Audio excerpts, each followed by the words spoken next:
Millionaire Library. Il existe un chapitre que Napoléon Hill a écrit en 1938. Un chapitre tellement dangereux qu'il n'a jamais été publié de son vivant. Supprimé pendant 72 ans. Caché, enterré, jusqu'en 2011. Pourquoi ? Parce qu'il révélait quelque chose que le système ne voulait pas que vous sachiez. Une vérité sur le contrôle, sur la manipulation de masse, sur la manière dont on vous garde prisonnier sans que vous le réalisiez. Hill a interviewé le diable lui-même dans ce manuscrit, pas métaphoriquement, littéralement. Il a posé les questions que personne n'ose poser, et les réponses ont glacé le monde.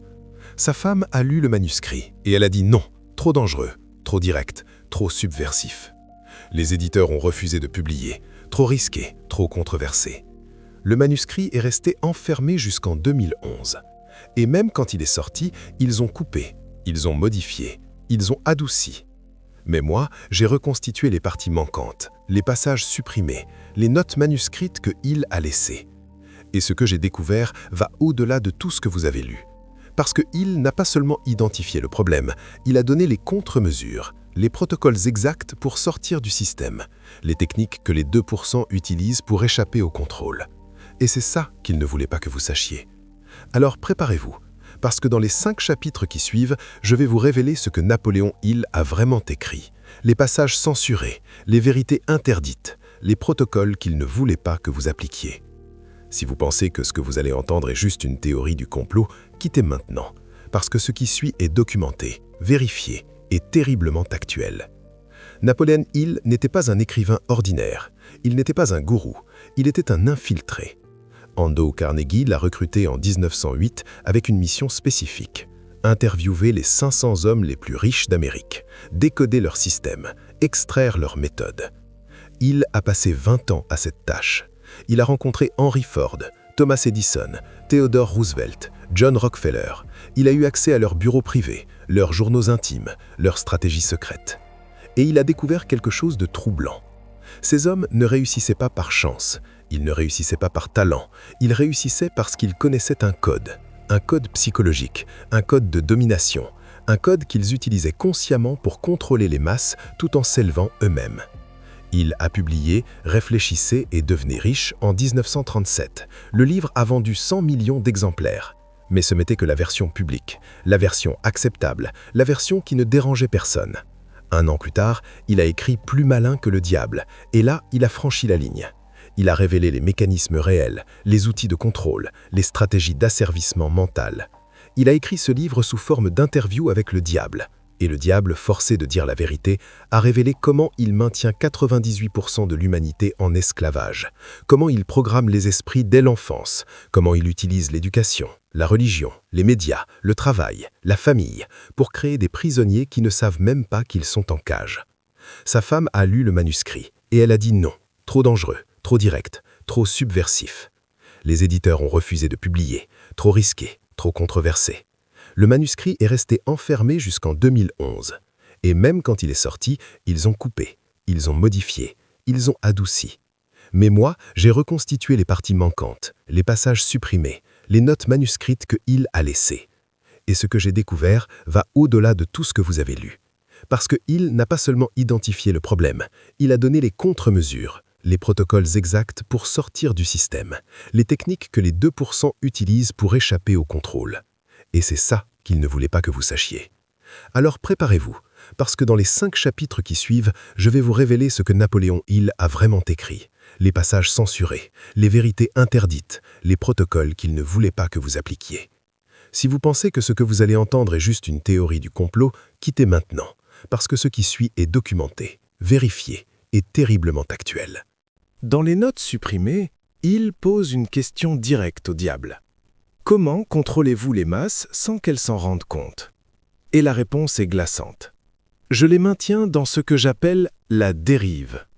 Un état mental où ils pensent choisir alors qu'ils ne font que réagir, où ils croient vivre alors qu'ils ne font que survivre, où ils imaginent être libres alors qu'ils suivent un script écrit par d'autres. La dérive n'est pas l'échec, c'est pire. C'est l'illusion du progrès sans direction réelle. Vous vous levez, vous allez travailler, vous rentrez, vous consommez, vous dormez, vous recommencez.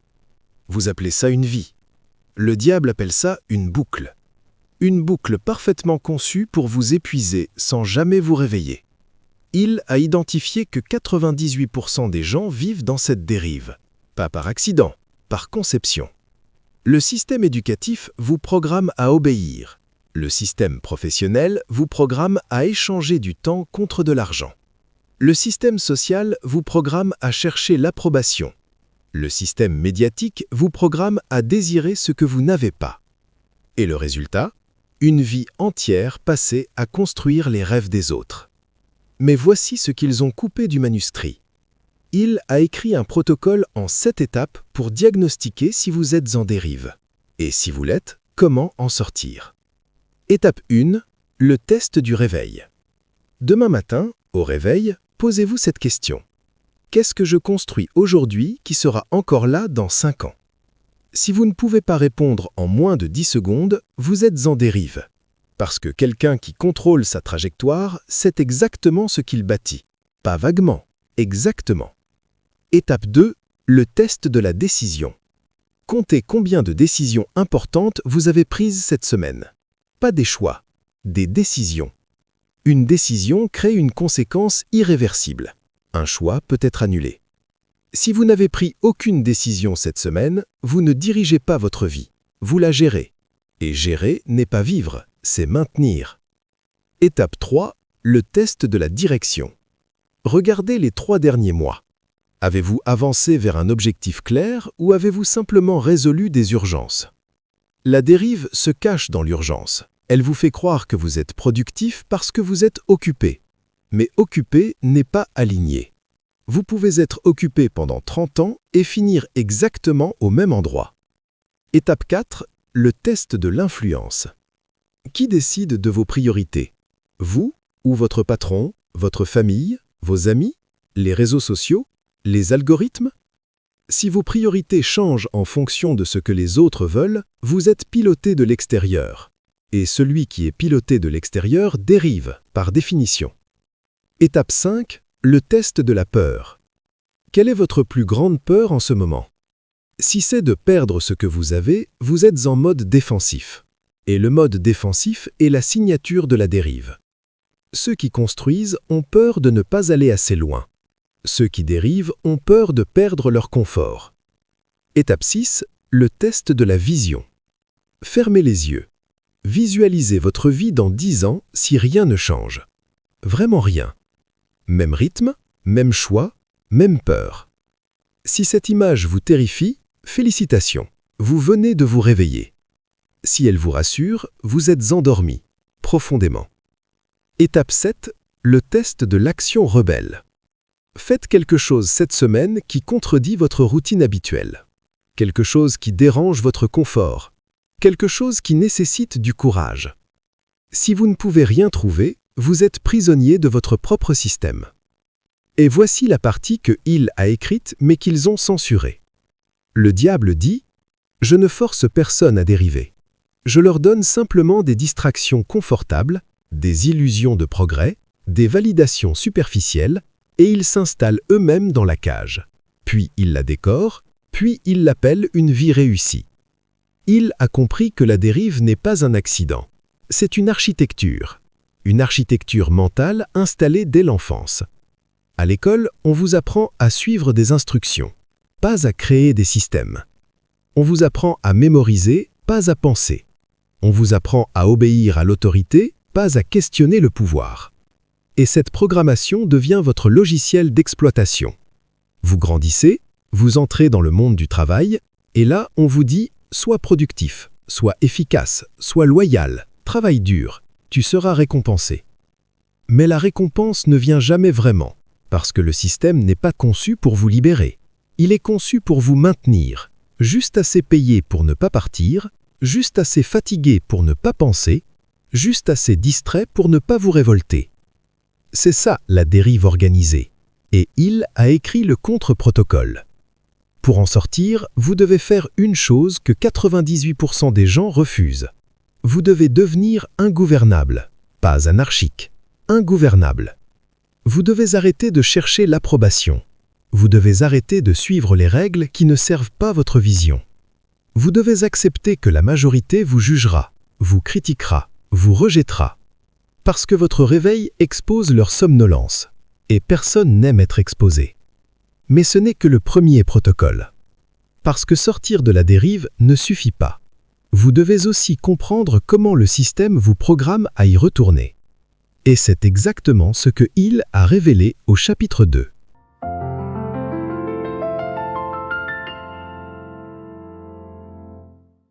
Chapitre 2. La programmation par la peur. Dans les passages supprimés, le diable révèle son arme la plus puissante, la peur. Pas la peur de mourir, la peur de vivre différemment. Il lui demande « Quelle peur est la plus efficace pour contrôler les masses ?» Et la réponse est brutale. La peur de l'opinion des autres. Je n'ai même pas besoin de les menacer directement, je les fais se menacer entre eux. Je crée des normes sociales, des attentes, des jugements, et ils s'autocensurent pour rester acceptés. Il a identifié 7 peurs primaires que le système exploite pour vous maintenir en cage. Peur numéro 1. La peur de la pauvreté. On vous montre constamment ce que vous n'avez pas. Les publicités, les réseaux sociaux, les films, tout est conçu pour créer un manque permanent. Et ce manque vous pousse à accepter n'importe quel travail, n'importe quelle condition, n'importe quelle humiliation, parce que vous avez peur de ne pas avoir assez. Mais voici ce qu'ils ne vous disent jamais. La pauvreté réelle est rare dans les pays développés. La peur de la pauvreté est universelle. Et c'est cette peur, pas la pauvreté elle-même, qui vous enchaîne. Peur numéro 2, la peur de la critique. Vous voulez lancer un projet, mais vous imaginez déjà ce que les autres vont dire. Vous voulez changer de carrière, mais vous imaginez les jugements. Vous voulez vivre différemment, mais vous imaginez le rejet. Et cette imagination suffit. Vous ne faites rien. Le diable n'a même pas besoin d'intervenir. Votre propre esprit fait le travail. Peur numéro 3. La peur de la maladie. On vous bombarde d'informations sur les dangers, les virus, les cancers, les maladies. Tout est présenté comme une menace imminente. Et cette peur vous pousse à chercher la sécurité, l'assurance, la protection. Vous devenez dépendant des systèmes qui prétendent vous protéger, mais qui, en réalité, vous contrôlent. Peur numéro 4. La peur de perdre l'amour. On vous enseigne que l'amour est conditionnel, que vous devez être d'une certaine manière pour être aimé, gentil, conformiste, prévisible. Et cette peur vous pousse à porter des masques, à jouer des rôles, à supprimer qui vous êtes vraiment, parce que vous avez peur que si les autres voient votre vérité, ils partent. Peur numéro 5.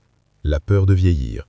On vous montre que la jeunesse est tout, la beauté, l'énergie, la pertinence. Et cette peur vous pousse à consommer des produits, des services, des illusions. Vous dépensez votre argent et votre temps à fuir une réalité inévitable, au lieu de construire quelque chose qui dure. Peur numéro 6. La peur de la mort, la peur ultime.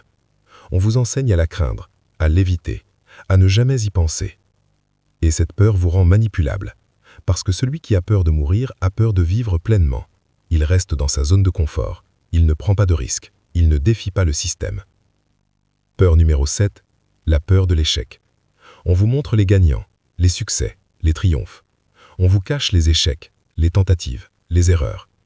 Et vous croyez que l'échec est une honte, alors vous ne tentez rien. Vous restez dans ce qui fonctionne déjà, même si ça ne vous élève pas, même si ça vous étouffe. Il a écrit dans ses notes « Ces 7 peurs sont les barreaux de votre prison mentale, et le diable n'a pas besoin de vous forcer à y entrer. Vous y entrez volontairement, parce que la cage semble plus sûre que la liberté. » Mais voici le protocole que Hill a développé pour neutraliser ces peurs. Il l'a appelé le protocole de l'exposition progressive. Vous ne combattez pas la peur frontalement, vous l'exposez à la réalité. Étape 1. Identifiez votre peur dominante, celle qui dicte le plus de vos décisions. Peur de la pauvreté, peur du jugement, peur de l'échec. Soyez honnête. Étape 2. Faites l'inventaire des décisions que cette peur vous a fait prendre. Combien de fois avez-vous dit oui alors que vous vouliez dire non? Combien de fois avez-vous renoncé à cause de cette peur? Écrivez-le, noir sur blanc. Étape 3. Testez la peur dans un environnement contrôlé. Si vous avez peur du jugement, publiez quelque chose de personnel. Si vous avez peur de l'échec, tentez un petit projet où l'échec est possible. Si vous avez peur de la pauvreté, vivez 1 mois avec le strict minimum.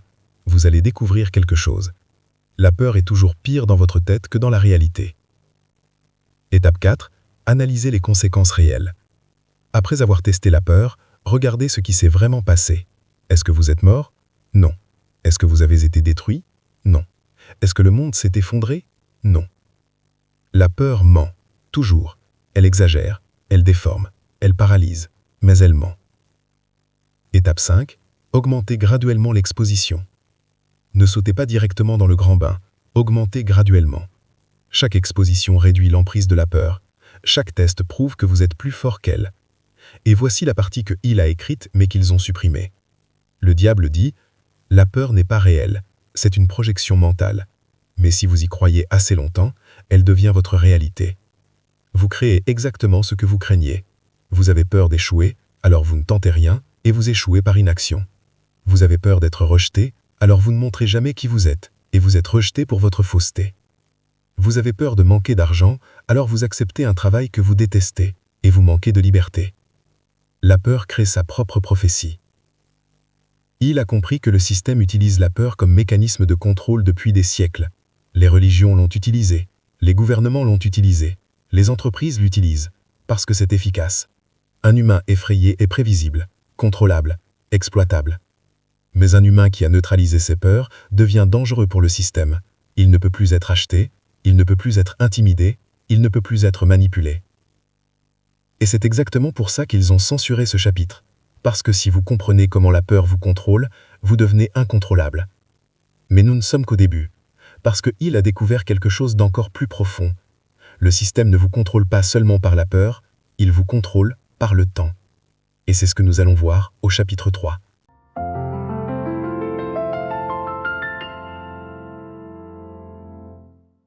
Chapitre 3. Le vol invisible du temps. Dans les notes manuscrites que Hill a laissées, il y a une question qui a été complètement supprimée du manuscrit final. Hill demande au diable « Quelle est votre ressource la plus précieuse pour maintenir les humains en esclavage ?» La réponse est terrifiante. Leur temps. Je n'ai pas besoin de leur voler leur argent, je n'ai pas besoin de leur voler leur santé, je vole leur temps. Et une fois que le temps est parti, il ne revient jamais. Ils peuvent récupérer de l'argent, ils peuvent récupérer leur santé, mais le temps perdu est perdu pour toujours. Hill a écrit en marge de cette section « Le temps est la seule ressource réellement limitée. Pourtant, c'est celle que les gens gaspillent le plus facilement. Pourquoi ? Parce qu'ils ne voient pas le vol en temps réel. Regardez une journée typique. Vous vous réveillez, vous scrollez sur votre téléphone, 15 minutes. Vous prenez votre petit déjeuner en regardant les actualités, 30 minutes. Vous allez au travail, 1 heure de trajet, vous travaillez 8 heures, mais combien de ces 8 heures construisent réellement votre futur? Combien servent la vision de quelqu'un d'autre? Vous rentrez, 1 heure de trajet, vous mangez devant une série, 1 heure, vous scrollez encore, 1 heure, vous vous couchez. Faites le calcul. Combien d'heures dans cette journée étaient vraiment vôtres? Combien d'heures ont servi votre progression, votre vision, votre construction? 1, peut-être 2.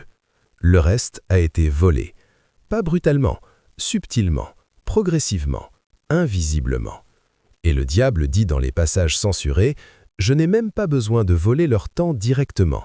Je leur donne des distractions qui semblent inoffensives, des applications, des séries, des notifications, des urgences fabriquées, et ils donnent volontairement leur temps.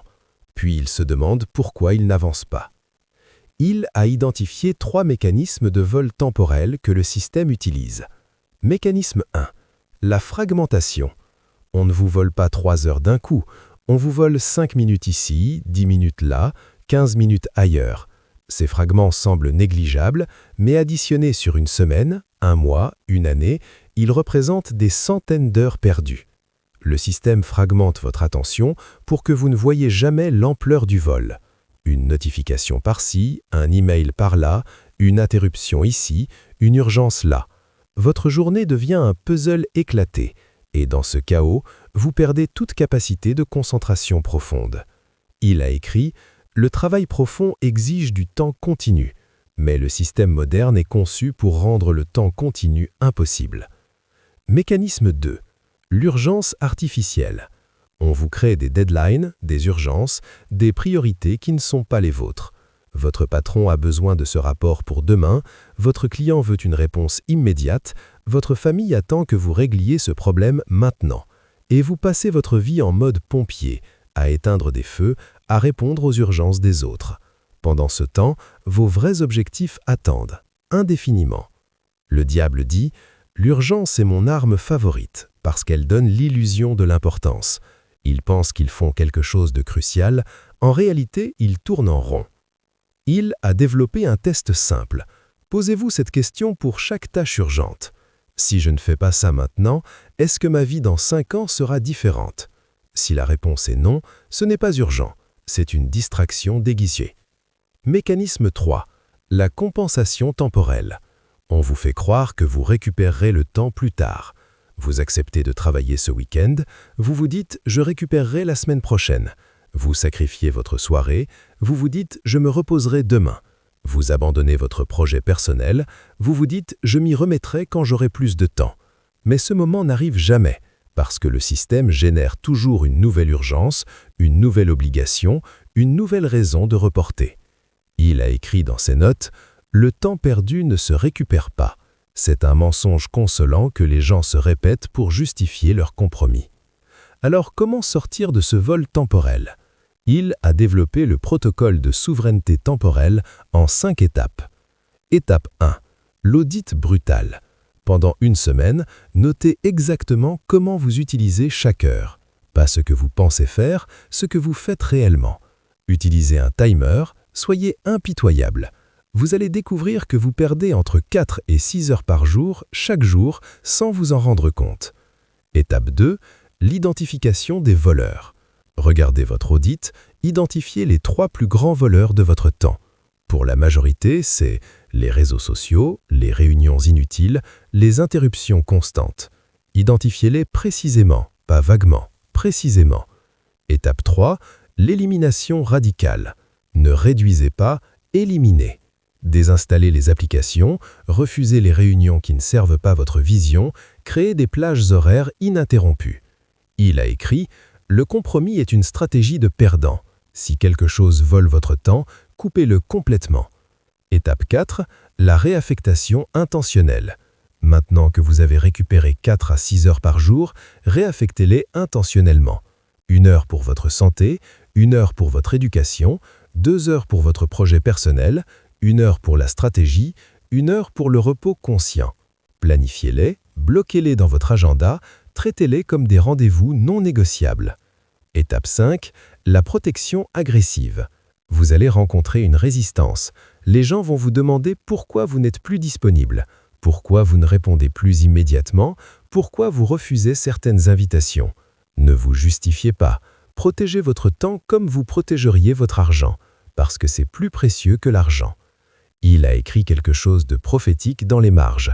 Dans le futur, la vraie richesse ne se mesurera pas en argent, elle se mesurera en temps contrôlé. Ceux qui contrôlent leur temps contrôlent leur vie. Ceux qui ne le contrôlent pas sont des esclaves bien payés.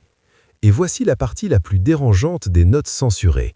Le diable dit « Je ne veux pas que les humains soient pauvres financièrement, je veux qu'ils soient pauvres temporellement. » Parce qu'un homme riche en argent mais pauvre en temps ne peut rien construire de durable.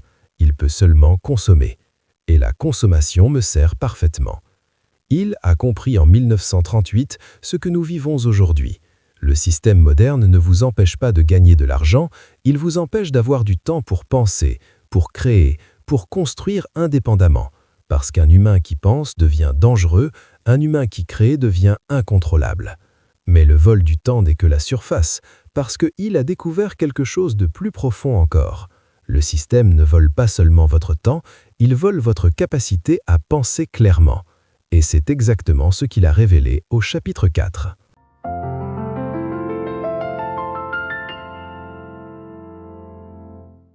Chapitre 4. La guerre contre notre clarté mentale. Dans une section complètement censurée du manuscrit, il pose au diable la question suivante. Comment empêchez-vous les humains de découvrir leur vraie puissance? La réponse est glaçante. Je les maintiens dans le brouillard mental, un brouillard permanent où ils ne peuvent jamais penser clairement. où chaque pensée est interrompue, où chaque réflexion est polluée, où chaque décision est biaisée. Il a écrit en marge « La clarté mentale est l'ennemi absolu du système. Un esprit clair voit les manipulations. Un esprit clair refuse les mensonges. Un esprit clair devient ingouvernable. » Alors comment le système détruit-il votre clarté? Il a identifié 5 techniques de guerre mentale. Technique 1. La surcharge informationnelle. On vous bombarde d'informations. Actualité 24 heures sur 24, notifications infinies, contenu sans fin, opinions contradictoires, débats permanents. Votre cerveau n'est pas conçu pour traiter ce volume. Il sature, il se fatigue, il perd sa capacité de discernement. Et dans cet état de saturation, vous devenez réactif. Vous ne réfléchissez plus, vous réagissez aux émotions, aux provocations, aux urgences fabriquées. Le diable dit dans les passages supprimés « Je n'ai pas besoin de leur mentir. Je leur donne tellement de vérités contradictoires qu'ils ne savent plus quoi croire. Et un esprit qui ne sait pas quoi croire est un esprit paralysé. » Technique 2. La privation de silence. Quand avez-vous passé 1 heure en silence total pour la dernière fois? Sans musique, sans podcast, sans écran, sans voix, sans stimulation. La plupart des gens ne peuvent pas répondre, parce que le silence est devenu inconfortable. On vous a conditionné à avoir peur du silence, peur de ce que vous pourriez entendre si vous vous écoutiez vraiment. Alors vous remplissez chaque moment. Musique dans la voiture, podcast pendant le sport, série pendant le repas, scroll avant de dormir. Vous fuyez le silence. Et en fuyant le silence, vous fuyez la clarté. Il a écrit « Les grandes idées naissent dans le silence. Les grandes décisions se prennent dans le calme. Les grandes vies se construisent dans la solitude choisie. Mais le système vous empêche d'accéder au silence. » Technique 3. L'épuisement cognitif. Votre cerveau a une capacité limitée de prise de décision par jour. Chaque décision, même minime, consomme de l'énergie cognitive. Le système le sait, alors il vous force à prendre des centaines de micro-décisions inutiles chaque jour. Que manger? Que porter? Quel email traiter en premier? Quelle notification ouvrir? Quel contenu consommer? À la fin de la journée, votre cerveau est épuisé. Et quand vient le moment de prendre une vraie décision, une décision importante pour votre vie, vous n'avez plus d'énergie. Vous prenez la décision facile, la décision par défaut, la décision que le système veut que vous preniez.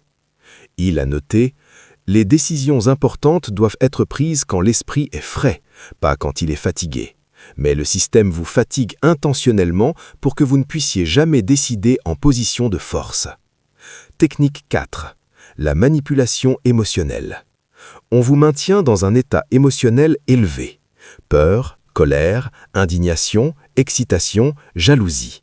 Les médias vous montrent des drames. Les réseaux sociaux créent des controverses. Les publicités exploitent vos insécurités. Et dans cet état émotionnel permanent, vous ne pouvez pas penser rationnellement. Les émotions court-circuitent la logique. C'est biologique. Quand votre amygdale est activée, votre cortex préfrontal s'éteint. Vous réagissez, vous ne réfléchissez pas. Le diable dit « Les émotions sont mes marionnettes préférées. Je tire les fils et ils dansent. Ils croient agir par conviction. En réalité, ils agissent par manipulation. » Technique 5. L'isolation de la pensée profonde. Le système moderne récompense la pensée rapide. Les tweets, les posts, les réactions instantanées, les opinions à chaud. Il punit la pensée profonde, celle qui prend du temps, celle qui nécessite de la concentration, celle qui demande de la solitude. Vous n'avez pas le temps de lire un livre de 300 pages, mais vous avez le temps de scroller pendant 3 heures. Vous n'avez pas le temps de réfléchir à votre stratégie de vie, mais vous avez le temps de regarder des vidéos de chats. C'est intentionnel. Il a écrit « La pensée profonde crée des humains libres. La pensée superficielle crée des consommateurs obéissants. » Le système a fait son choix. Alors comment retrouver votre clarté mentale? Il a développé le protocole de reconquête mentale. Protocole. Étape 1. Le jeûne informationnel. 1 fois par semaine, coupez toutes les sources d'informations. Pas de news, pas de réseaux sociaux, pas d'email, pas de contenu. 24 heures de silence informationnel. Au début, vous allez paniquer. Vous allez avoir l'impression de manquer quelque chose. C'est le sevrage. Persistez. Après quelques heures, quelque chose change. L'esprit se calme. Les pensées deviennent plus claires. Les priorités émergent naturellement. Il a écrit « Le bruit externe empêche le signal interne. Coupez le bruit et vous entendrez enfin ce que vous devez faire. » Protocole 2. La routine du silence. Chaque matin, avant de toucher votre téléphone, passez 30 minutes en silence total. Pas de méditation guidée, pas de musique. Silence pur. Asseyez-vous, respirez, laissez votre esprit se stabiliser. Au début, c'est chaotique. Des pensées partout, de l'agitation, de l'inconfort. Normal. Continuez. Après quelques jours, le chaos diminue. La clarté apparaît. Les idées importantes remontent à la surface. Protocole 3.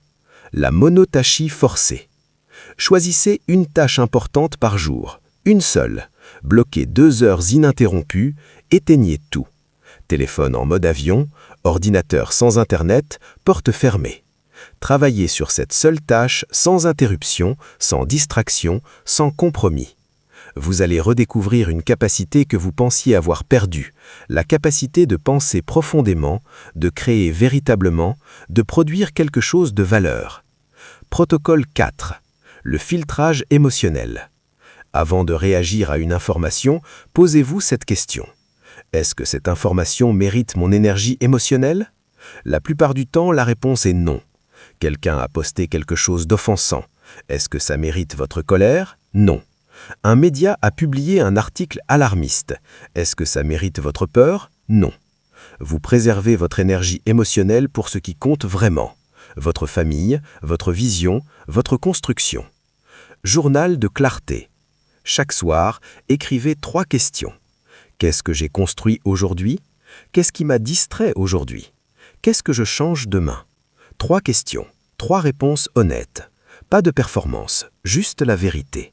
Ce rituel crée une boucle de feedback. Vous voyez vos patterns, vous identifiez vos luites, vous corrigez progressivement. Il a écrit quelque chose de puissant dans ses notes finales. La clarté mentale n'est pas un état permanent, c'est une pratique quotidienne. Vous la perdez facilement, vous la regagnez difficilement, mais chaque jour où vous la reconquérez, vous devenez plus fort, et le système perd un peu de son pouvoir sur vous. Et maintenant, nous arrivons à la partie la plus dangereuse, celle que Hill a écrite mais que personne n'a jamais vue. Le chapitre qui explique pourquoi le système vous maintient dans l'illusion de progrès sans jamais vous laisser atteindre la vraie liberté.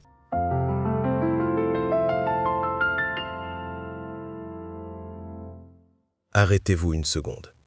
Si vous êtes encore là, vous venez de franchir une ligne. La ligne qui sépare ceux qui consomment de l'information de ceux qui la transforment en action. La majorité a déjà quitté. Ils sont retournés à leur confort, à leurs excuses, à leur prison décorée. Pas vous. Et je vais vous dire quelque chose que personne ne vous a jamais dit. Ce que vous cherchez n'est pas caché, c'est invisible. Il y a une différence. Ce qui est caché, on peut le trouver si on cherche assez. Ce qui est invisible, on peut le regarder en face pendant des années sans jamais le voir. Et c'est exactement ce que Hill a découvert dans les passages les plus censurés de son manuscrit. Le système ne vous empêche pas de progresser. Il vous encourage à progresser, mais dans une direction spécifique. Une direction qui vous donne l'illusion d'avancer tout en vous maintenant exactement là où il vous veut. Dans les notes manuscrites que Hill a laissées, il y a une phrase soulignée 3 fois. Le diable ne combat pas votre amélioration, il la canalise, il la contrôle, il la transforme en prison dorée. Et c'est ce que nous allons décoder maintenant. Parce que ce chapitre final va détruire tout ce que l'industrie du développement personnel vous a vendu. Toutes ces formations, tous ces livres, tous ces séminaires, ils ne sont pas là pour vous libérer, ils sont là pour vous occuper, pour vous donner l'impression que vous progressez, pendant que vous restez exactement au même endroit. Chapitre 5. Le piège de l'amélioration contrôlée. Dans la section la plus dangereuse jamais écrite par Hill, celle qui a causé le plus de résistance chez ses éditeurs, il pose cette question au diable. Pourquoi laissez-vous les gens lire des livres de développement personnel? Pourquoi les laissez-vous assister à des séminaires? Pourquoi ne les empêchez-vous pas simplement de chercher à s'améliorer? La réponse a glacé Hill. Parce que l'amélioration contrôlée est mon outil le plus puissant. Je ne veux pas qu'il stagne. Je veux qu'il s'améliore juste assez pour rester motivé, mais jamais assez pour devenir libre. Je veux qu'ils lisent des livres, qu'ils prennent des notes, qu'ils assistent à des conférences, qu'ils se sentent productifs. Pendant qu'ils font tout cela, ils ne construisent rien de réel. Ils consomment de l'amélioration. Ils ne créent pas de transformation. Hill a identifié ce qu'il a appelé le cycle de l'amélioration perpétuelle.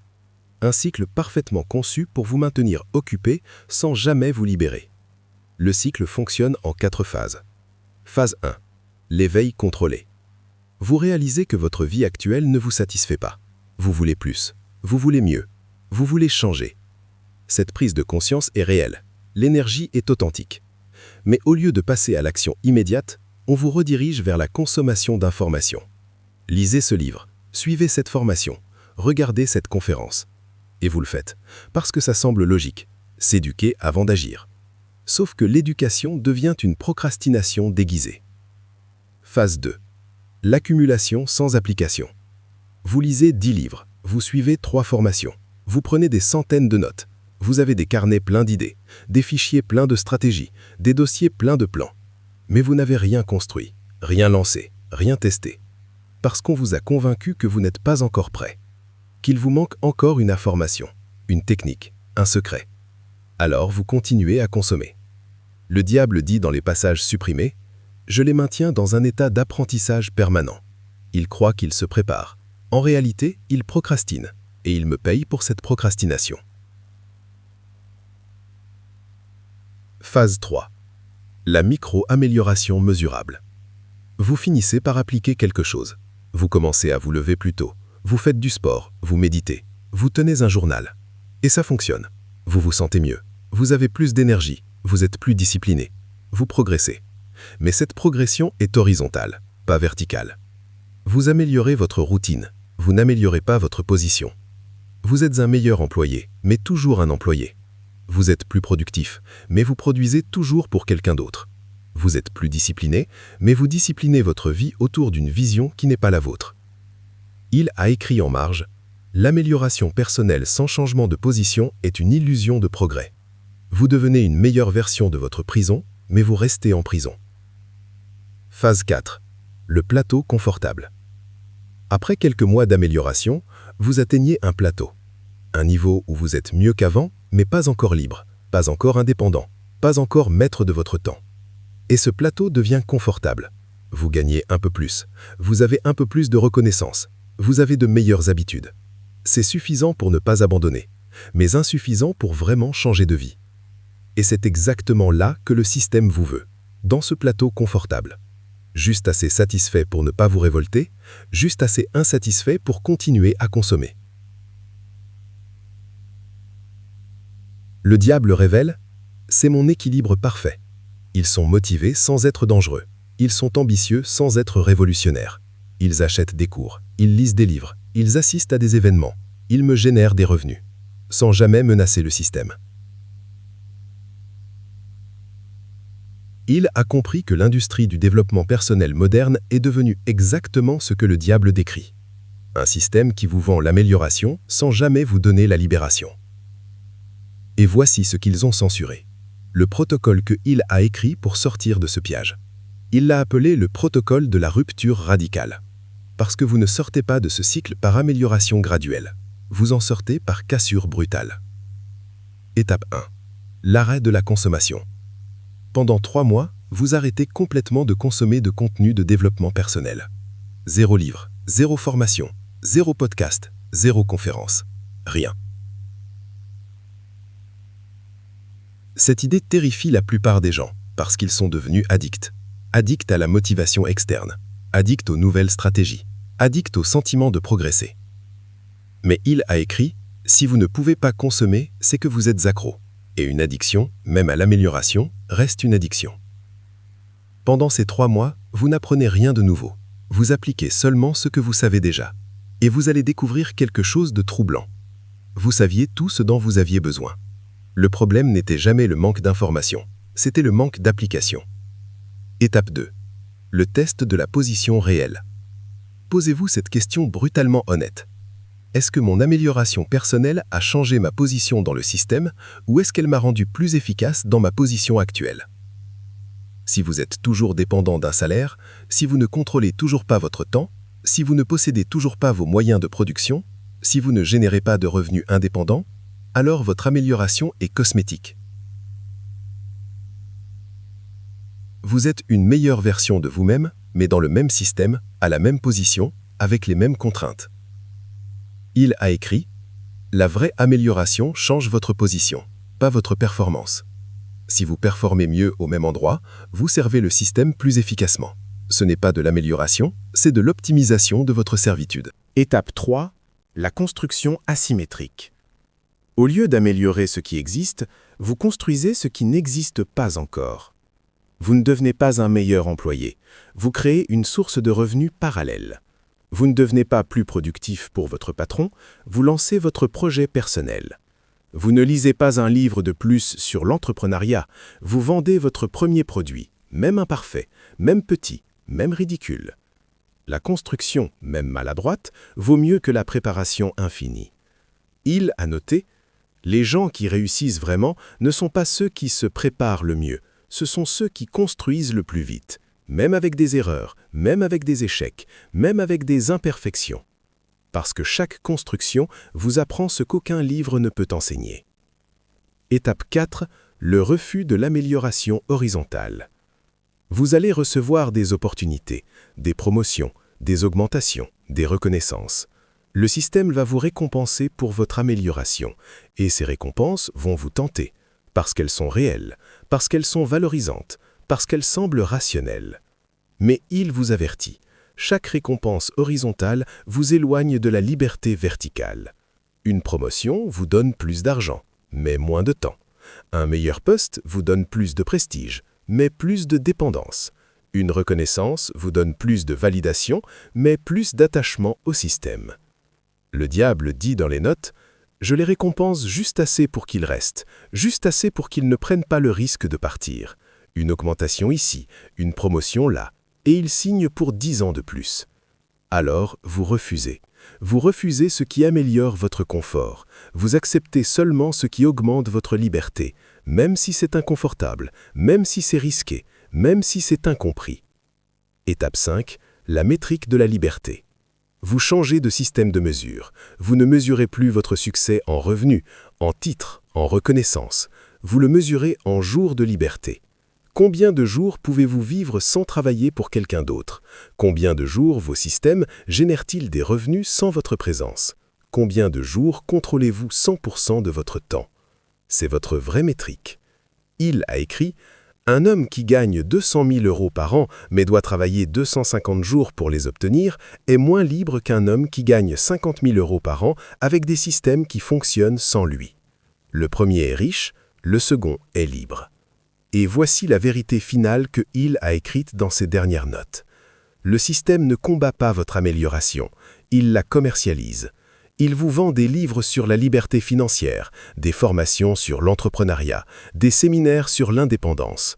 Et pendant que vous consommez tout cela, vous restez dépendant. Vous payez pour apprendre à devenir libre, pendant que ceux qui sont vraiment libres ne paient rien. Ils construisent, ils testent, ils échouent, ils ajustent, ils avancent, sans permission, sans préparation parfaite, sans certification. Ils ne cherchent pas à devenir meilleurs, ils cherchent à devenir libres. Et la liberté ne s'apprend pas, elle se construit. Un jour à la fois, une décision à la fois, une construction à la fois.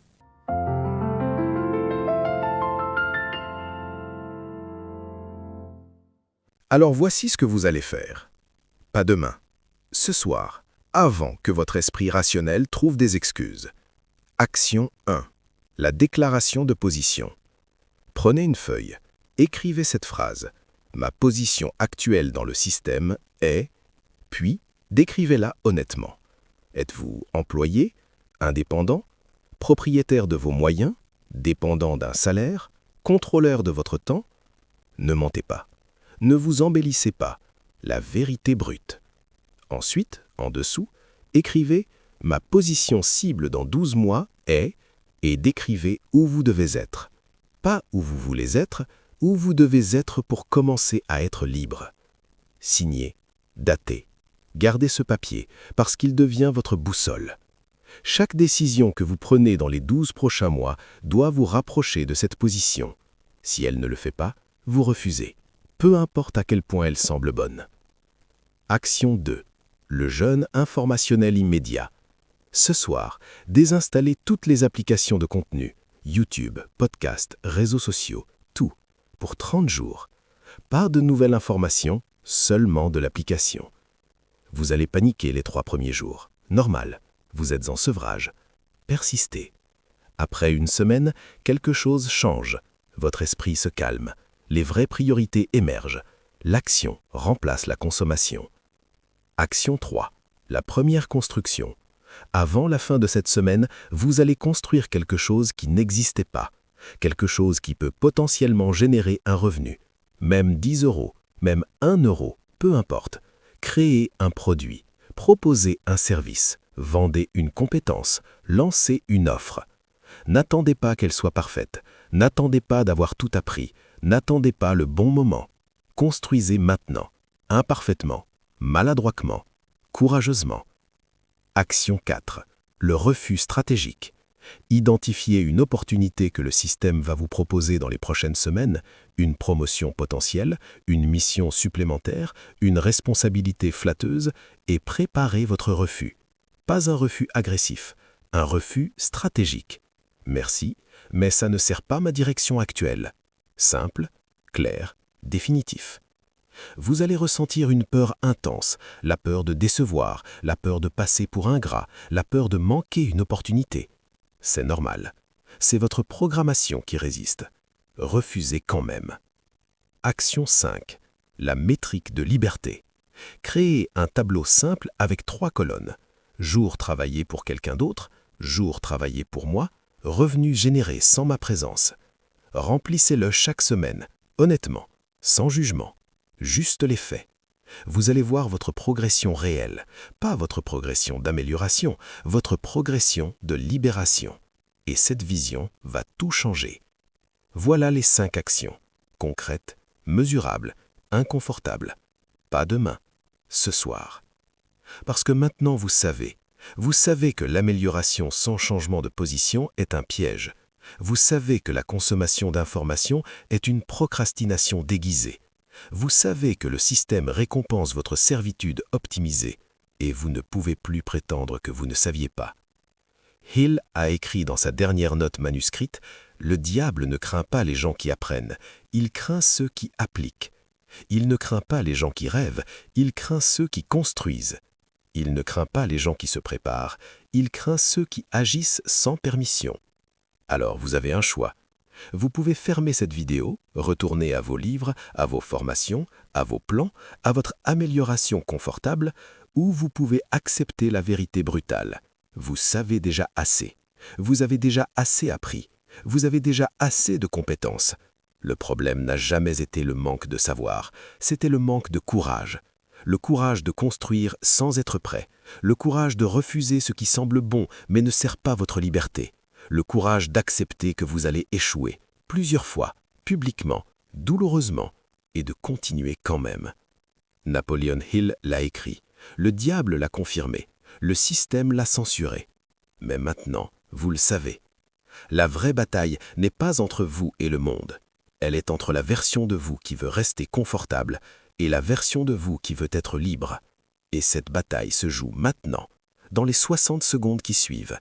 Soit vous fermez cette vidéo et vous commencez, soit vous la fermez et vous retournez à votre prison améliorée. Le code est révélé, les protocoles sont transmis, les actions sont définies.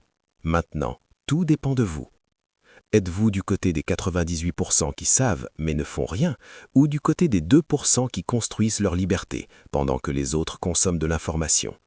Le choix vous appartient, mais il expire dans 60 secondes. Après, c'est trop tard. La fenêtre se ferme et vous retournez exactement là où vous étiez, en sachant que vous aviez l'opportunité et que vous l'avez laissé passer. La liberté commence maintenant, pas demain. Maintenant. Agissez.